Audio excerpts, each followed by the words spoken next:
Étude sur l'Église que le monde attend ou l'Église dont le monde a besoin et celle que Dieu veut. On est dans la troisième partie. La première partie, nous avons vu que l'Église que le monde attend, celle que Dieu veut, c'est une Église qui est centrée sur Christ, Christ le fondement. Lui-même dira « Je bâtirai mon Église ». Donc là, c'est clairement exprimé. Et nous avons vu donc la semaine dernière le deuxième point. Donc l'Église que le monde attend et celle que Dieu veut, c'est une Église bien fondée sur la parole de Dieu. Il y a une logique qui est là. Ta parole est la vérité, dira Jésus, et nous avons besoin bien que de voir l'Église s'ancrer toujours davantage à la fois en Christ, la parole faite chair, et dans cette parole faite livre qu'est la Bible. Et ce soir, on aborde la troisième partie. L'Église que le monde attend, celle que Dieu veut, c'est une Église conduite par le Saint-Esprit. Et ça, c'est un point qui est essentiel. L'Église, j'allais dire, ne peut pas avancer sans le Saint-Esprit. Elle n'est rien sans Christ, elle ne peut rien sans le Saint-Esprit. Et elle n'a pas les ressources si elle n'est pas fondée sur la parole de Dieu. Alors on va faire une lecture qui va nous guider dans cette réflexion de ce soir. Donc, Acte 9, verset 31. « L'Église était en paix dans toute la Judée, la Galilée et la Samarie, s'édifiant et marchant dans la crainte du Seigneur, et elle s'accroissait par l'assistance du Saint-Esprit. » Donc, l'Église était en paix dans toute la Judée, la Galilée et la Samarie, s'édifiant et marchant dans la crainte du Seigneur, et elle s'accroissait par l'assistance du Saint-Esprit. Il y a dans ce verset 4 points, 4 expressions majeures. La première, c'est « était en paix ». Et on va voir que c'est plus profond que cela. S'édifiait, ou s'édifiant. Marchant dans la crainte du Seigneur, et quatrième point, elle s'accroissait. Et cela par l'assistance du Saint-Esprit. Donc on voit que cette paix, cette édification, et cette marche dans la crainte du Seigneur et cet accroissement, c'est les résultats de l'œuvre du Saint-Esprit au sein de cette Église. Et je crois que c'est comme un portrait de ce que Dieu veut pour son Église à Vitrolles. Amen. Ce que Dieu veut pour nous aujourd'hui, pour son Église aujourd'hui. Et notre objectif est que nous devenions cette Église.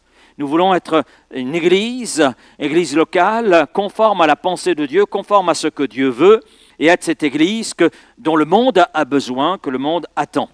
On ne veut pas être une simple institution, on ne veut pas être un simple local recevant des gens qui prient Dieu ou qui lisent la Bible, on veut être plus que cela. On veut être cette église de Jésus-Christ, impactant cette ville, cette zone géographique, on veut être ce corps vivant, conduit et dirigé par le Saint-Esprit et s'accroissant par cette même assistance du Saint-Esprit.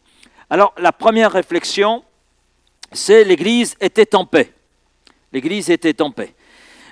C'est le rapport que Luc, c'est lui qui a écrit l'évangile qui porte son nom, mais qui a écrit aussi le livre des Actes des Apôtres. Luc, dans son rapport, note que l'Église était en paix.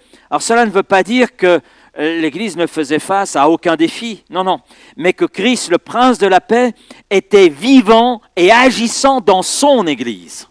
C'est ce qu'il met là en évidence. Et cette paix n'était pas un hasard, elle n'était pas le résultat d'un contexte sympa, d'un contexte vraiment propice à un repos, loin de là. Elle n'est pas non plus le résultat de quelconque artifice, mais cette paix, elle est le résultat de l'assistance du Saint-Esprit. Elle est le résultat de l'action du Saint-Esprit dans les membres de cette Église. Lorsque nous regardons le contexte, parce qu'il est bon de regarder le contexte, et le contexte du verset qui nous intéresse ce soir, sur lequel nous nous arrêtons, le contexte immédiat, c'est les chapitres qui précèdent, chapitre 7, chapitre 8, et même le début du chapitre 9. Et nous voyons un contexte qui est agité, un contexte qui est tendu. On voit tout d'abord l'exécution d'Étienne. Étienne est le premier martyr de cette église naissante. L'église vient de démarrer sous l'action du Saint-Esprit. Nous sommes peu de temps après la Pentecôte et nous voyons un homme qui, à cause de sa foi, est lapidé. Et dans la foulée, il y a une persécution qui est déclenchée. Et le déclenchement d'une grande persécution, le texte nous le montre. Et cela contre l'Église de Jérusalem, ce qui fait que tous, excepté les apôtres, se dispersèrent dans les contrées environnantes, Judée, Samarie. Et à cela, il faut ajouter un autre élément dans ce même contexte. C'est Saul de Tarse. Plus tard, il deviendra l'apôtre Paul. Mais à ce moment-là, il est Saul de Tarse, donc un homme qui ravageait l'Église. Et on voit, c'est vrai, dans le chapitre 9, il est là, il apparaît, et on voit aussi dans ce même chapitre qu'il deviendra l'apôtre Paul, parce qu'il y a cette conversion qui nous est là relatée. Il est saisi par Christ, il est là confondu, il est là réalisant son état réel, et puis il le confesse et il remet sa vie entre les mains de Dieu, et Dieu, à travers Ananias, lui révèle le plan pour sa vie. Et de persécuteur, il devient persécuté. Et c'est dans ce brouhaha, dans ce contexte-là que je viens de décrire, que le texte nous dit que l'Église était en paix. Mais littéralement, si on prend le texte grec, c'est l'Église avait la paix. C'est plus fort que était en paix. Parce qu'était en paix, on peut penser, on peut s'imaginer que le contexte était vraiment propice à l'évangélisation, etc. Mais quand on regarde le contexte, et je me suis penché sur ce contexte, on voit un brouhaha, on voit des tensions, on voit des défis devant lesquels l'Église se trouve. Et quand on lit dans le texte grec, on s'aperçoit qu'en réalité, le texte dit « l'Église avait la paix ». Avait la paix. Dans ce brouhaha, dans ce contexte tendu, devant ces défis qui étaient là, l'Église avait cette paix d'en haut. La paix était le partage des disciples dans cette agitation, parce qu'il y avait le Saint-Esprit qui était là au milieu d'eux. Et le Saint-Esprit les remplissait. Et le Saint-Esprit leur communiquait cette paix de Christ. Le Saint-Esprit n'était pas simplement avec eux, mais aussi et surtout en eux. C'est ce qui faisait d'ailleurs la différence dans ce contexte agité dans lequel ils se trouvaient. Contexte agité, contexte de trouble, contexte de persécution. Dans Galates 5, 22, l'apôtre Paul écrit « Mais le fruit de l'esprit, c'est la paix ». Un des éléments du fruit de l'esprit, une des composantes du fruit de l'esprit, c'est la paix. Et ce fruit, l'apôtre Paul le montre très bien, c'est le résultat de l'action du Saint-Esprit. Action qui est en accord avec ce que Dieu le Père et Dieu le Fils veulent. Puisque le Saint-Esprit, c'est la troisième personne de la Trinité qui agit en accord avec le Père et le Fils.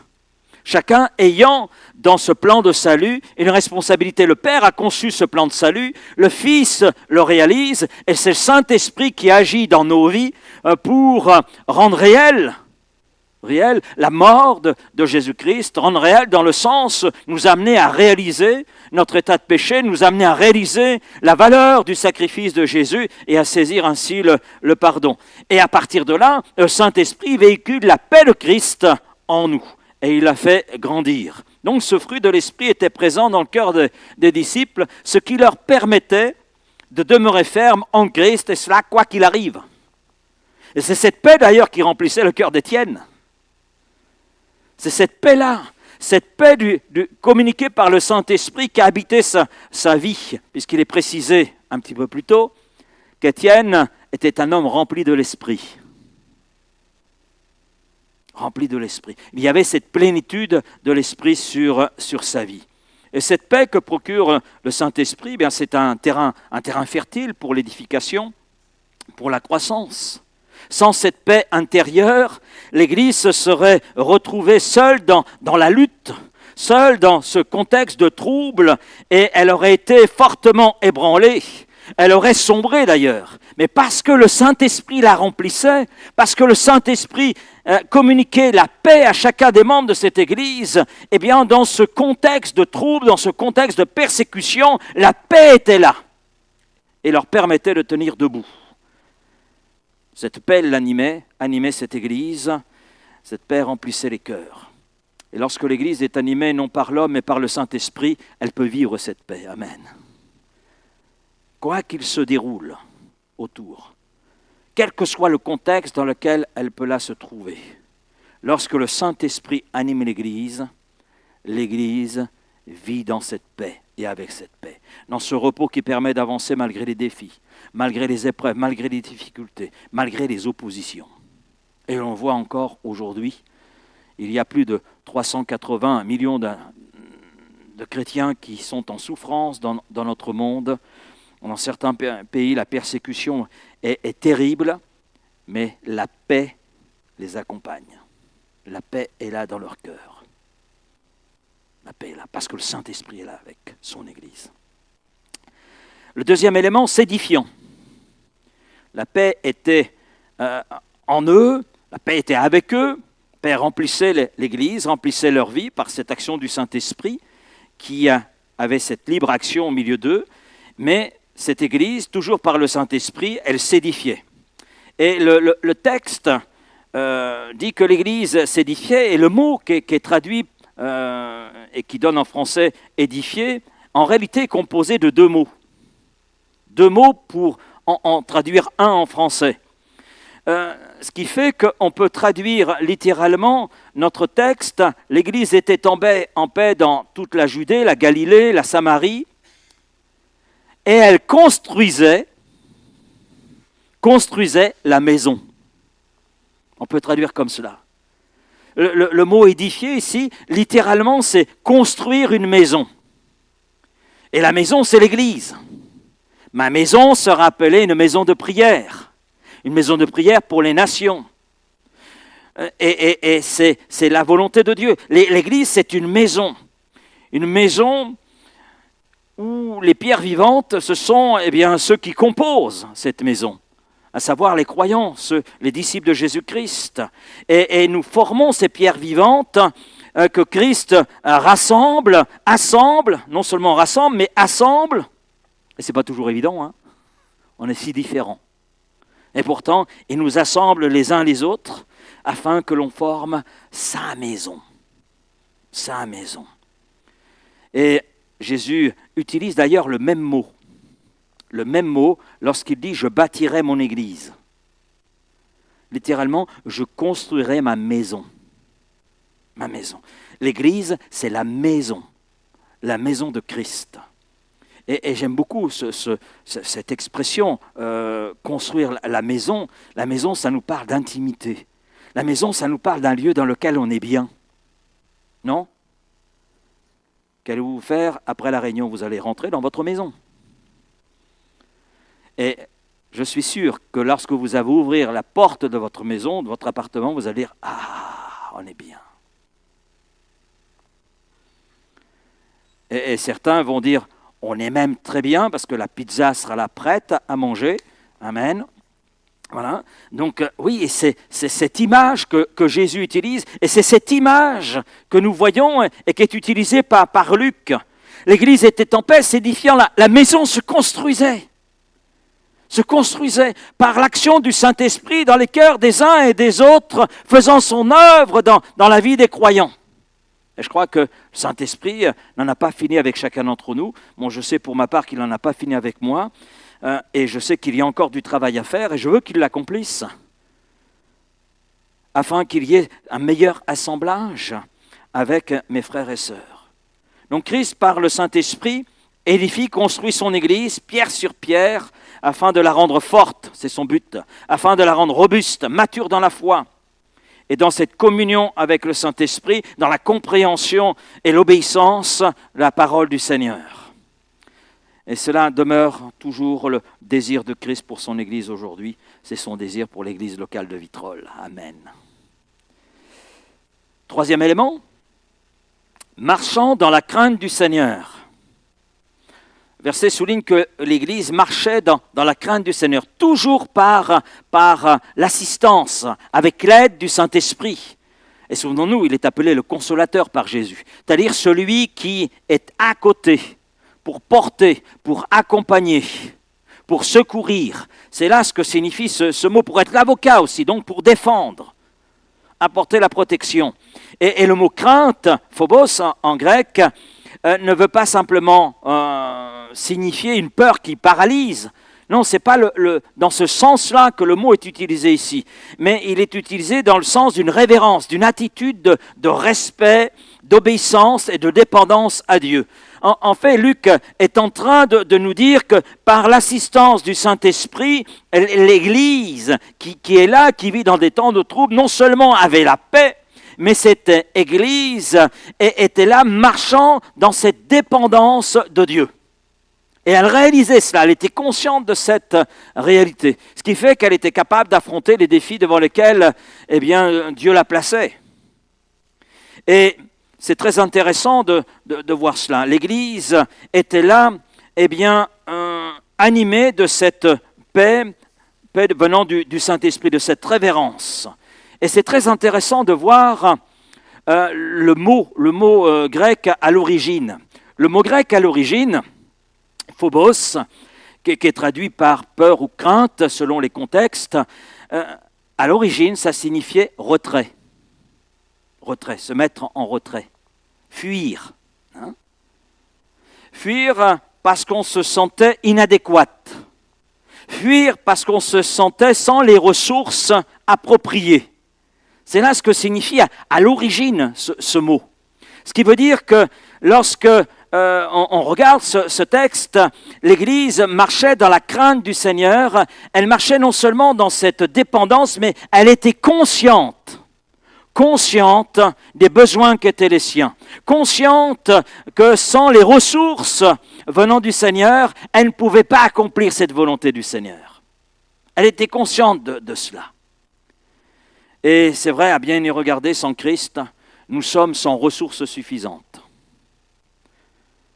sans ressources inadéquates ou adéquates, juste, incapables d'être à la hauteur de ce qu'il veut pour nous. Mais l'Église, dont il est question là dans le livre des Actes, elle est à la hauteur de ce que Christ veut parce que le Saint-Esprit est là. Et parce qu'elle est dans cette crainte du Seigneur, dans cette dépendance du Seigneur. Et c'est pour ça que le Seigneur a envoyé son Esprit. C'est très bien que par nos propres forces, nous ne pouvons pas y arriver. Par nos propres forces, on ne peut pas être à la hauteur de la volonté de Dieu. Mais par le Saint-Esprit, nous sommes à la hauteur pour accomplir la volonté de notre Maître, accomplir la mission qu'il nous confie. Acte 1:8, mais vous recevrez une puissance, celle que le Saint-Esprit vous communiquera. Elle va venir, elle va vous remplir, et à partir de là, vous serez mes témoins. Donc, rendu suffisant, adéquat pour être ses témoins jusqu'aux extrémités de la terre. Et puis dans 2 Timothée, chapitre 1er, verset 7, l'apôtre Paul dit ceci, car ce n'est pas un esprit de timidité que Dieu nous a donné, mais un esprit de force. Amen. Un esprit d'amour et de sagesse. Et Paul ajoute à ce jeune serviteur, n'aie donc point honte du témoignage à rendre à notre Seigneur. Oui, il peut le dire parce que Timothée a la puissance nécessaire, suffisante, adéquate pour être ce que son maître veut qu'il soit. Et c'est vrai aussi pour nous. Nous avons le nécessaire. Si l'Église est remplie du Saint-Esprit, elle a le nécessaire pour être ce que Dieu veut qu'elle soit, là où Dieu l'a voulu. Ce qui veut dire que nous avons par le Saint-Esprit, nous avons tout le nécessaire, les ressources adéquates pour être ce que Dieu veut que nous soyons dans cette ville, dans ce contexte. Amen. Bon, je suis le seul à le dire, mais je le pense très fort. Oui, le Saint-Esprit nous communique les dons spirituels, par exemple. Et quel est le but des dons spirituels? C'est de construire la maison. C'est de construire la maison de l'Église. 1 Corinthiens 12, verset 7, aura chacun la manifestation de l'Esprit donné pour l'utilité commune. Donc pour aider, pour être profitable, pour être opportun. C'est ce que signifie ce mot utilité commune. Nous avons tous accès à la plénitude du Saint-Esprit. Amen. Nous y avons tous accès. La promesse est pour tous ceux qui viennent à Christ. Tous ceux qui confient leur vie à Christ.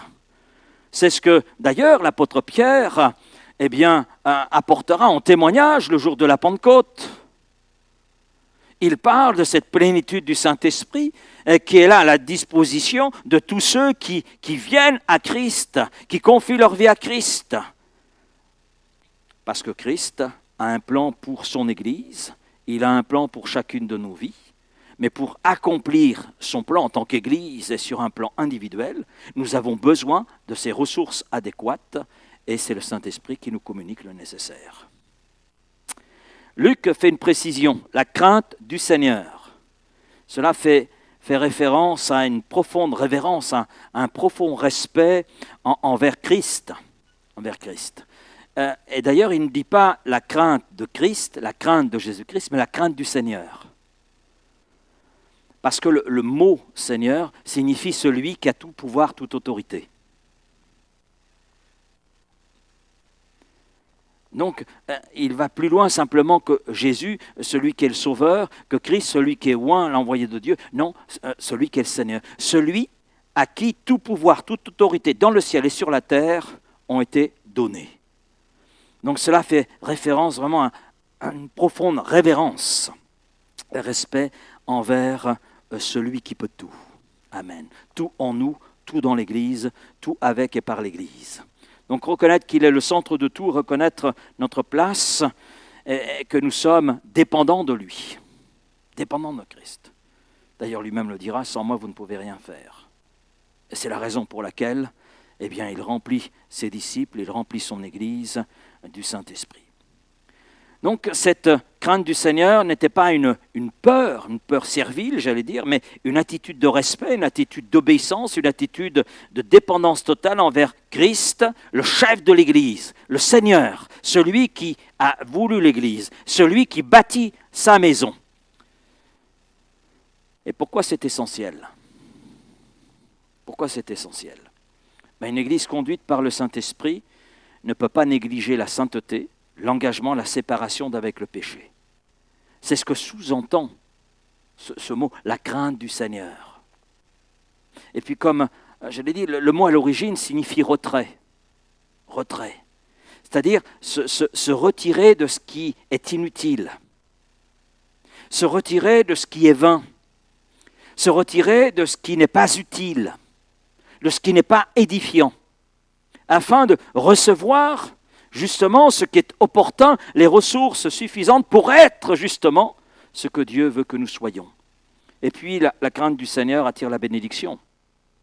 La crainte du Seigneur ouvre la porte à l'action du Saint-Esprit. Dieu résiste aux orgueilleux, mais il fait grâce aux humbles. Et puis elle garantit que la puissance de l'Esprit ne soit pas détournée en dispersion, en superficialité, mais qu'elle porte du fruit.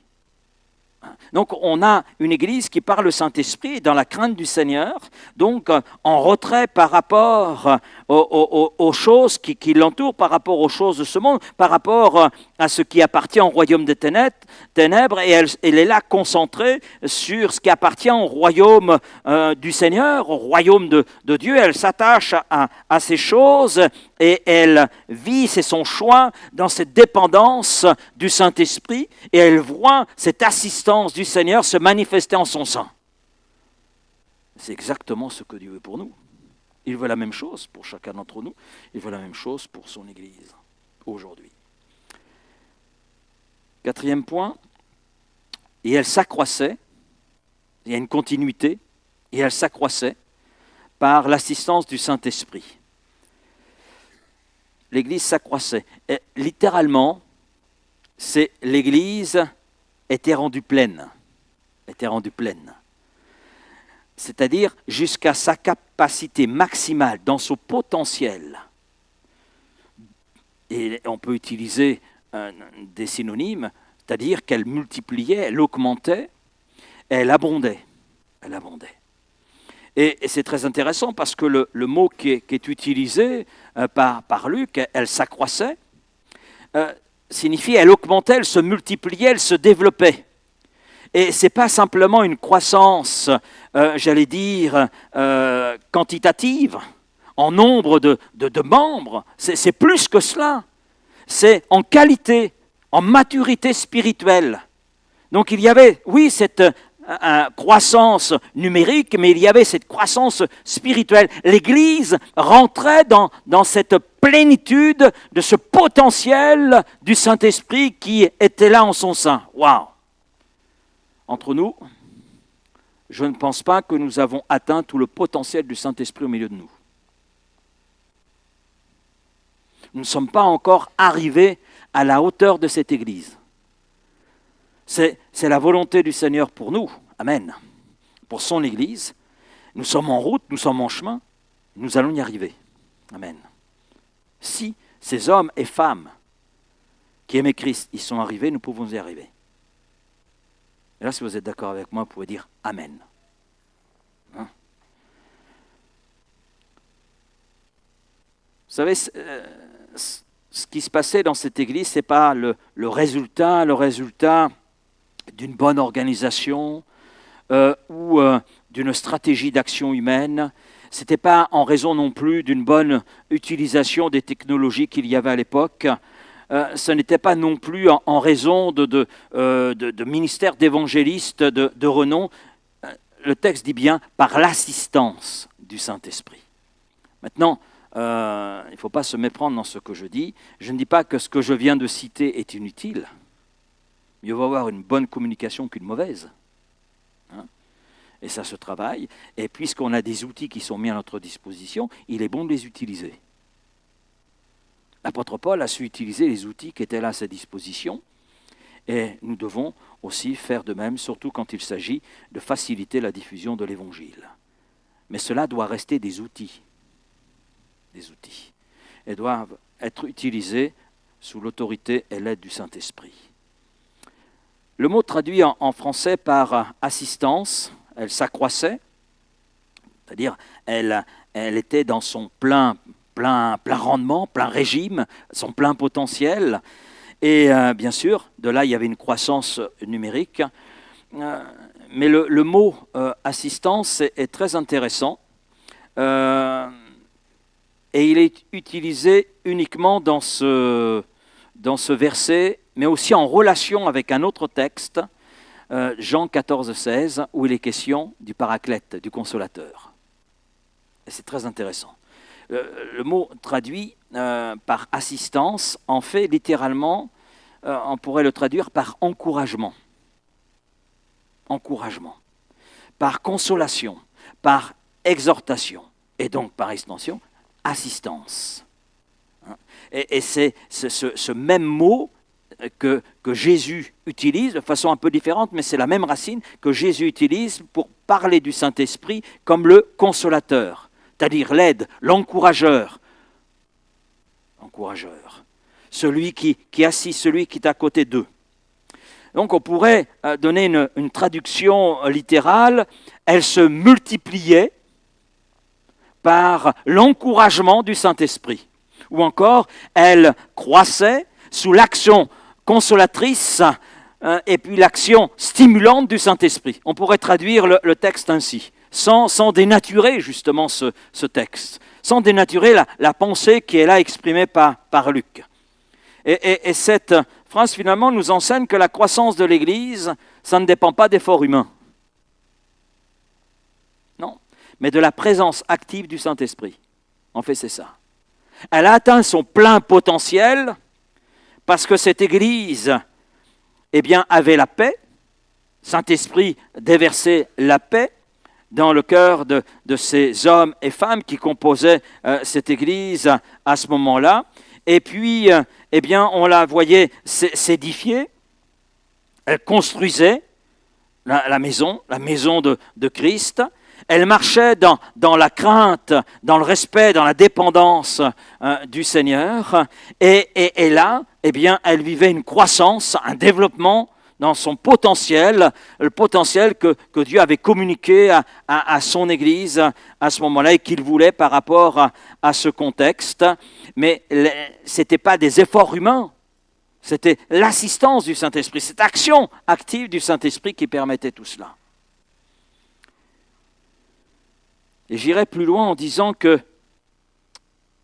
l'Église s'accroissait, atteignait son plein potentiel, parce qu'il y avait entre les disciples qui la composaient, et le Saint-Esprit une telle communion, une telle relation, que le Saint-Esprit prenait plaisir à se manifester dans les cœurs.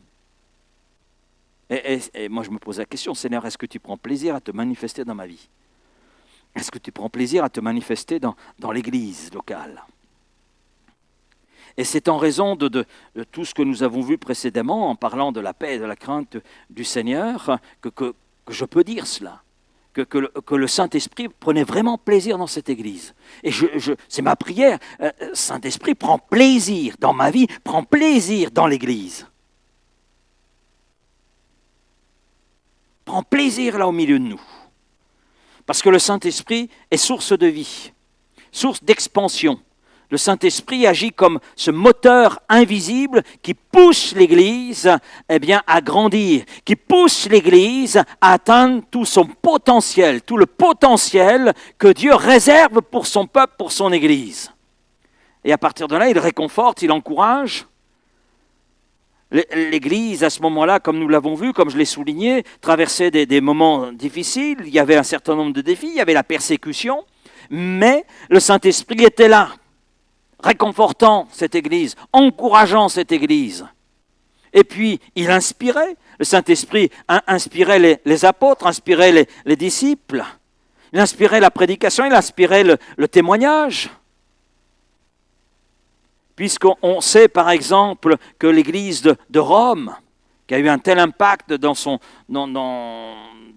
ses premiers siècles, comme l'Église également d'Antioche, en fait ces deux églises sont nées grâce au témoignage de disciples de Jésus-Christ. Et c'est d'ailleurs à Antioche que pour la première fois, les disciples de Jésus-Christ ont été appelés chrétiens, c'est-à-dire les suiveurs de Christ. Ceux qui sont à la suite de Christ, ceux qui marchent dans cette ressemblance à Christ. Donc on voit que le Saint-Esprit a inspiré la prédication des disciples, mais inspiré aussi leur témoignage. Et puis, bien sûr, le Saint-Esprit unissait les cœurs et les maintenait dans une certaine ferveur. Et puis, on sait aussi, Jean chapitre 16 et verset 8, que le Saint-Esprit attire de nouvelles âmes vers le salut, parce que c'est lui qui convainc de péché.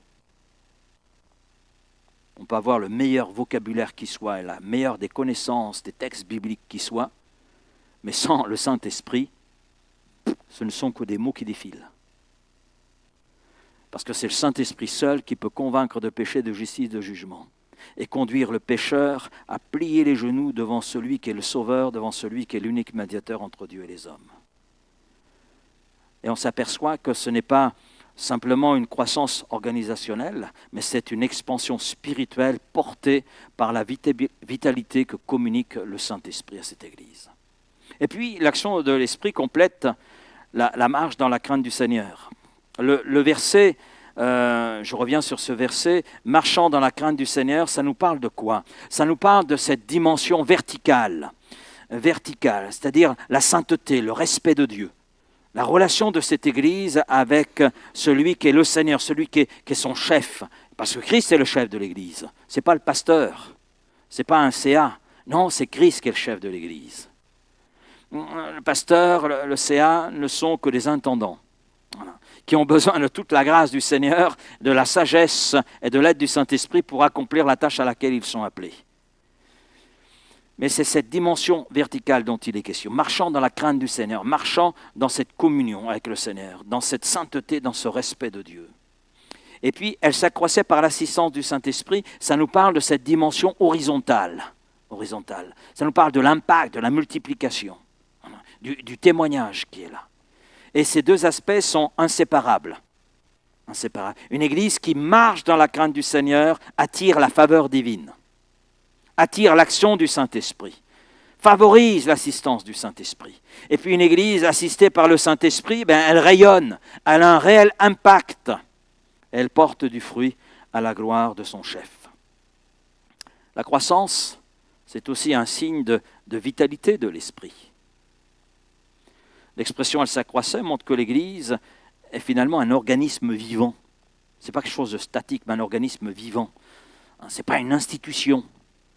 Ce n'est pas une association, c'est plus que ça l'Église. Oui, pour la loi française, l'Église est une association cultuelle. Ses activités sont dédiées au culte. Ça, c'est notre loi. Mais devant Dieu, l'Église, c'est un corps. Un corps. C'est l'image que l'apôtre Paul utilise souvent dans ses épîtres. C'est un organisme vivant et à travers lequel l'Esprit agit. Le Saint-Esprit change les cœurs. Amen. Ce n'est pas nous qui avons changé nos cœurs. Vous ne pouvez pas changer mon cœur, je ne peux pas changer le vôtre. Et on ne peut pas soi-même se changer. Si, on peut simplement changer de vêtements, mais on ne peut pas changer son cœur. Mais le Saint-Esprit le peut. Le peut. Quand l'Esprit agit, les croyants deviennent témoins. Amen. Alors le mot témoin, on n'aime pas trop, parce que dans ce mot, quand on le regarde, c'est de là qu'est tiré cet autre mot, martyr.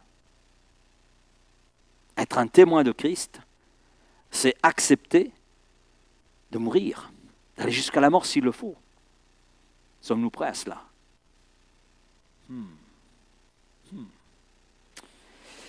Quand l'Esprit agit, les dons spirituels se manifestent.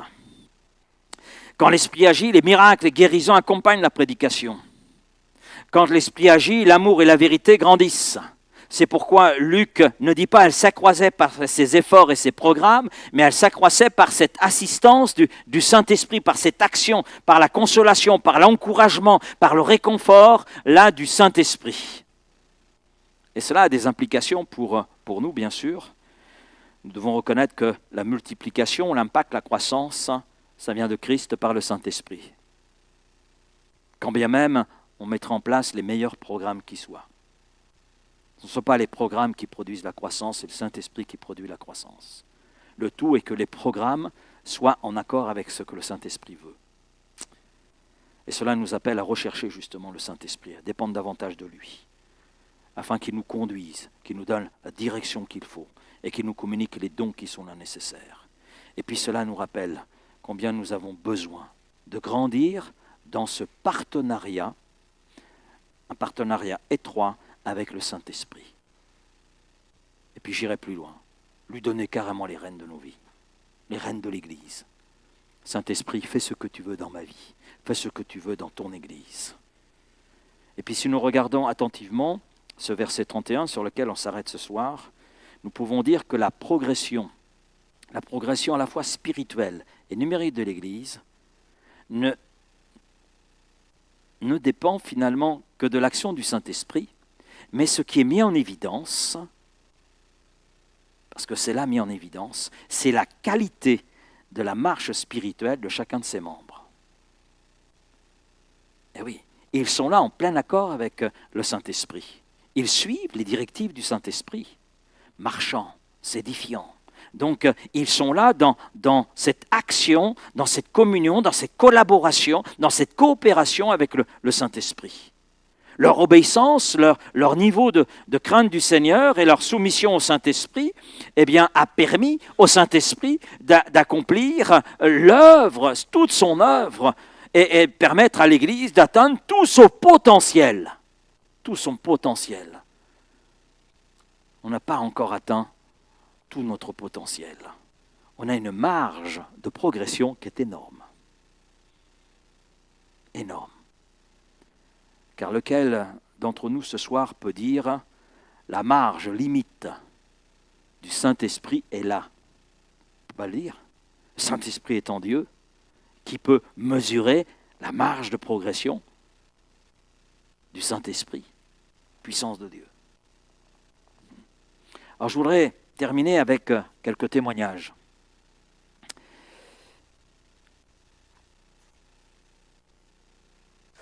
Parler du témoignage peut-être le plus célèbre du mouvement de pentecôtiste, et on est concerné, moderne, c'est le réveil de la rue d'Azusa à Los Angeles en 1906-1909. Alors le contexte est intéressant. Le contexte, c'est en 1906, il y a une petite mission, justement dans la rue Azusa, à Los Angeles, aux États-Unis.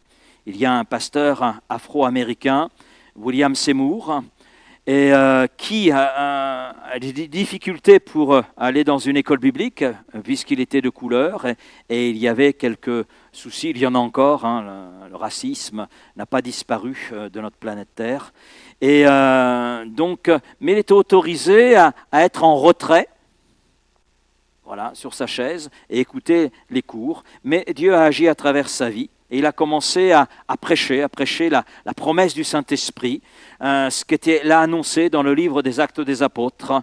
Il s'est penché sur ce que l'apôtre Pierre avait pu là exposer le jour de la Pentecôte. Et ce qui s'est passé alors qu'il priait avec ferveur, eh bien des croyants ont été remplis du Saint-Esprit. Ils ont été saisis et remplis du Saint-Esprit, exactement comme au jour de la Pentecôte. Et puis ils se sont mis à parler en d'autres langues selon que l'Esprit leur donnait de s'exprimer. Comme au jour de la Pentecôte, d'autres prophétisaient et d'autres confessaient leurs péchés. Il y avait cette action-là du Saint-Esprit. Et des témoins ont raconté que l'atmosphère, je reprends les propos de l'époque, pleine d'une présence tangible de Dieu. D'une présence tangible, palpable. Est-ce que vous avez déjà ressenti cela? Est-ce que vous avez déjà, plus que ressenti, senti, touché? C'est quelque chose d'extraordinaire. Et bien sûr, il y a eu des fruits, des guérisons spectaculaires, des conversions quotidiennes, des barrières raciales et sociales qui ont été là brisées. Noirs, blancs, femmes, hommes, riches, pauvres, priaient ensemble. Et ça, c'est une marque aussi de l'action du Saint-Esprit. J'étais dans une église et on était peu nombreux, il y avait 6 jeunes. On était 6 jeunes. Et dans cette église, le Saint-Esprit a agi et à un moment donné, on s'était fait la réflexion, quelques jeunes, en regardant l'auditoire, eh bien, il y avait un chef d'entreprise et juste à côté de lui, sur le même rang, il y avait un ancien SDF. Et tous les deux, debout, louant le Seigneur. Il n'y a que Dieu qui peut faire ça. Il n'y a que le Saint-Esprit peut toucher les cœurs ainsi. Et puis des missionnaires sont aussi partis sur tous les continents. Et puis c'est de là qu'est né d'ailleurs eh bien, une grande partie du mouvement pentecôtiste mondial, entre autres les Assemblées de Dieu. Oui, les Assemblées de Dieu aux États-Unis. Et puis ça s'est augmenté. Et il y a une journaliste, Florence Crawford, qui était témoin oculaire à l'époque, et qui a fait ce rapport, qui a été publié dans un journal en 1907, avril 1907. Nous n'avions pas besoin de musique, ni d'appel à l'autel. Le Saint-Esprit faisait tomber les gens à genoux, en larmes, criant à Dieu pour la miséricorde. Les cieux semblaient ouverts sur nous. Waouh! L'Église était conduite par le Saint-Esprit. Ça dépassait les structures, les divisions humaines, parce qu'il y en avait à cette époque-là, comme il y en a encore aujourd'hui. Vous savez, quand le Saint-Esprit prend le contrôle, la présence de Dieu devient réelle. Et ça, aucune organisation ne peut créer cela. Aucune. Je vais un petit peu plus loin, 1904-1905, on se rapproche un petit peu de la France, c'est le réveil du Pays de Galles. C'est de la même période, même un petit peu avant le réveil d'Azusa Street. Et le contexte, c'est dans les vallées minières du Pays de Galles. Il y a un jeune homme nommé Evan John Roberts, un jeune homme qui aime Dieu, un jeune homme qui a soif de Dieu. Et puis, il a 26 ans, et puis il a été saisi dans un temps de prière, saisi par le Saint-Esprit, saisi et rempli. Il priait chaque nuit pour que le feu de Dieu descende sur son pays. Vous voyez que le Saint-Esprit le remplisse, le Saint-Esprit l'a rempli, et puis il a persévéré dans la prière afin que le feu de Dieu, ce qui se passait à l'intérieur de sa vie, puisse aussi se dérouler à une autre échelle, à l'échelle de son pays, à l'échelle du Pays de Galles. Et puis il y a des réunions de prière qui ont vu le jour, qui duraient parfois toute la nuit, jusqu'à l'aube, et puis les gens confessaient publiquement leurs péchés. Il y avait même des restitutions d'argent volé. Et puis ils réparaient leurs torts. Et puis le Saint-Esprit s'est manifesté. Qu'est-ce qui s'est passé? Les bars ont fermé. les tribunaux n'avaient plus de dossiers à traiter. Les prisons se sont vidées. Et on rapporte d'ailleurs qu'à cette époque-là,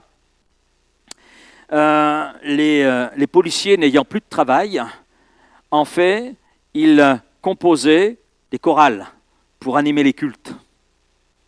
Oh, que le commissariat de Vitrolles, imaginez, le commissaire avec toute l'équipe de policiers au milieu de nous pour animer le culte. Voilà. Donc, et c'était très intéressant parce que même les ouvriers qui travaillaient dans les mines, à l'époque c'était les mines, donc ça donnait à l'alcool, et puis le vocabulaire allait aussi avec, et voilà que ces cœurs ont été là transformés. Et pour éviter que ceux qui avaient des bars puissent sombrer dans la pauvreté, en fait les chrétiens achetaient les bars, ils achetaient même le stock d'alcool, ils le vidaient bien sûr, ce n'était pas pour le consommer, et à la place de ces bars, eh bien c'était une église qui prenait place. Et en moins d'un an, environ 100 000 personnes se donnèrent à Christ. Alors 100 000 personnes, je pense que ça couvre toute notre région. On n'est pas loin de 40 000 à Vitrolles, donc si on rajoute les Pennes et Rognac, on n'est pas très loin, hein. Et puis, à partir de là, ce réveil s'est étendu, bien sûr, toute l'Europe. Et puis, ça a touché ensuite les États-Unis. Ça a touché notre pays de France. Un journaliste, le 17 novembre 1904, a écrit « Il n'y a pas de prédication ». Oh mince, les pasteurs sont sans boulot. Il n'y a pas de prédication, il n'y a pas d'annonce. Les gens viennent d'eux-mêmes. Les réunions sont remplies du Saint-Esprit. Les visages brillent, les chants montent spontanément. On sent la sainteté palpable dans l'air. C'est un journaliste qui dit ça. Donc lui-même, tout journaliste qu'il pouvait être, a été saisi par ce qui se passait. Quand l'Esprit conduit l'Église, la sainteté, la repentance, la joie remplacent les discours et les efforts humains. C'est l'Esprit qui attire les âmes. C'est de l'Esprit dont nous avons besoin. Amen. Conclusion, j'arrive à la conclusion. Est-ce que notre Église est en mode croissance ou en mode survie? Est-ce que nous comptons sur nos propres forces ou bien sur le Saint-Esprit? Je me pose la question, Laurent, tu comptes sur qui? Tu comptes sur toi ou tu comptes sur le Saint-Esprit? Et je crois que nous avons besoin de prier pour une effusion du Saint-Esprit dans nos vies, dans l'Église, dans la ville. Esprit Saint, descends sur nous, saisis-nous, remplis-nous de ta puissance, conduis-nous, multiplie-nous, utilise-nous afin que nous puissions atteindre tout ce potentiel qu'avait atteint cette Église à l'époque des Actes, parce que cela demeure la volonté du Seigneur. Et l'Église que le monde attend et que Dieu veut, c'est une Église en paix, c'est le fondement, qui vit cette paix. Une Église qui est édifiée, une croissance interne. Une Église marchant dans la crainte du Seigneur, une vie sainte. Une Église qui s'accroît, qui atteint tout ce potentiel par l'Esprit. Et cette paix, cette édification et cette marche, c'est l'œuvre du Saint-Esprit en nous, c'est l'œuvre du Saint-Esprit dans l'Église. Et si nous vivons ces choses-là, eh bien oui, nous entrons pleinement alors dans ce que Dieu veut. Nous sommes alors pleinement dans ce que Dieu désire pour nous. Romains 8, 14, car tous ceux qui sont conduits par l'Esprit de Dieu sont fils de Dieu. Alors que nous soyons conduits par le Saint-Esprit et que l'Église de Vitrolles soit l'Église dont la ville a besoin, dont cette région a besoin, et l'Église que Dieu veut. Amen. Amen. Et pour cela, nous avons besoin de laisser le Saint-Esprit agir dans nos vies, lui dire « Seigneur, remplis-nous. Seigneur, saisis-nous tout à nouveau. » Même si nous avons été un jour remplis du Saint-Esprit, baptisés du Saint-Esprit, je crois qu'il y a encore des ressources plus grandes que tout ce que nous avons connu et que le Saint-Esprit veut là nous communiquer. Amen. Merci Seigneur pour ta parole, pour ce qu'elle nous enseigne, pour ce qu'elle nous présente. Et c'est encore pour nous aujourd'hui et nous voulons saisir cela. Oui, Seigneur, merci pour cette Église des actes. Merci pour ce qu'elle a pu expérimenter, vivre dans cette communion avec le Saint-Esprit. Mais nous sommes là au 21e siècle. Nous sommes en 2025. Nous allons entrer dans une nouvelle année. Mais nous voulons, Seigneur, vivre cette plénitude du Saint-Esprit. Nous voulons, Seigneur, être saisis par le Saint-Esprit, être remplis tout à nouveau. Nous voulons que cette présence palpable, oui Seigneur, soit réalité au milieu de nous. Merci pour ce que tu as fait dans la rue Azusa Street. Merci pour ce que tu as fait au niveau de ce réveil du Pays de Galles. Merci Seigneur. Mais nous vous sommes là dans l'aujourd'hui et nous voulons vivre ces choses aujourd'hui. Nous voulons les expérimenter aujourd'hui. Et nous savons que tu es celui qui n'a pas changé. Tu demeures le même. Ce que tu as accompli hier, ce que tu as accompli à travers ces différents réveils qui ont jalonné l'histoire de l'Église, à travers ce réveil d'Azusa Street, à travers ce réveil Morabe ou à travers ce réveil au Pays de Galles. Seigneur, merci pour ces grâces. Mais nous voulons les vivre aujourd'hui. Nous voulons vivre ces choses. Nous voulons vivre ce que toi tu veux que nous vivions. Nous voulons entrer dans ce plein potentiel. Alléluia, que tu veux pour nos vies, que tu veux pour ton Église, à Vitrolles, oui, sur toute cette zone géographique. Seigneur, nous te supplions, fais-nous grâce, remplis, saisis tout à nouveau mes frères et sœurs. Oui Seigneur, saisis à nouveau ceux et celles peut-être qui sont à l'écoute de ce rendez-vous de ce soir. Là derrière leur écran, Seigneur, tu les saisis, alléluia, et tu les remplis du Saint-Esprit. Ceux peut-être qui ne savent pas de quoi il s'agit, bien Seigneur, tu te révèles à leur cœur et tu viens là les saisir et les conduire dans la plénitude du Saint-Esprit. Merci, ô notre Dieu, parce que la promesse, elle est pour nous. Oui, Seigneur, et nous voulons la saisir ce soir et nous voulons rentrer dans cette plénitude du Saint-Esprit pour nos vies, pour l'Église, amen, et que tu sois ainsi glorifié, et que les âmes soient sauvées, que les âmes passent de la mort à la vie. Il y en a tant qui autour de nous se perdent, sont là plongés dans la boue du péché, sous différentes formes, mais nous croyons, Seigneur, que tu es celui qui encore aujourd'hui a un plan pour ces âmes. Tu uses de patience, afin qu'il y ait un plus grand nombre qui viennent à la foi, qui viennent à la connaissance de Jésus-Christ, Seigneur et Sauveur. Alors, Seigneur, par ton esprit ce soir, manifeste-toi dans nos vies, alléluia. Manifeste-toi dans nos vies, manifeste-toi dans l'Église. C'est ton Église, Seigneur. C'est ton Église, premièrement, Seigneur. Nous ne sommes que des pierres vivantes qui ont besoin de cette communion avec le Saint-Esprit, qui ont besoin de cette plénitude du Saint-Esprit. Alors, Seigneur, merci d'accomplir ainsi ton œuvre au milieu de nous, dans nos vies, par nos vies, avec nos vies, Seigneur, parce que tu veux collaborer avec nous. L'Église s'accroissait par l'assistance du Saint-Esprit. Tu étais là en communion, en collaboration, en partage avec ces pierres vivantes. Et nous croyons que c'est ce que tu veux aussi pour nous. Alors je te dis Amen, Seigneur. Amen. Gloire à toi. Alléluia.